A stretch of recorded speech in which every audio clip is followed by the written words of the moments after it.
મેં તારા પપ્પાને કેટલી વખત કીધું કે મને છે ને નવો ઓલો આઈફોન આવ્યો છે ને એ લઈ દો. હા, એ આઈફોન 70. હા, તો મને શું કહે છે ઈ કે નોકિયાના ડબલા જેવો એક કોઈ ફોન મજબૂત ન આવે. પણ મારી બધી બેનપણીઓ જોડે છે ને આઈફોન છે, ઈ તે લેટેસ્ટ વાળો ઓરેન્જ કલરનો છે ને ઈ. હા, પણ તારા પપ્પા ભીડેના જમાનાના છે. હવે મારે કેટલી વખત એને કેવું તો એમ કે આઈફોન નહીં ઈ કે એટલું સફરજન કહેવાય ઈ કે. એટલે એને સમજાય ઈ એટલું સફરજન નો કહેવાય, ઈ બ્રાન્ડ કહેવાય, બ્રાન્ડ.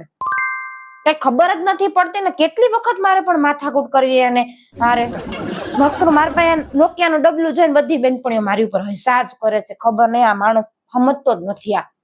હા, તાર પપ્પાને કઈ કેતી નહીં નહીતર મારો તો ખાખરો ખેરી નાખશે પાછું. હા, હજી એમ જ બોલે છે કે નોકિયા જેવું તો કઈ જ નહીં.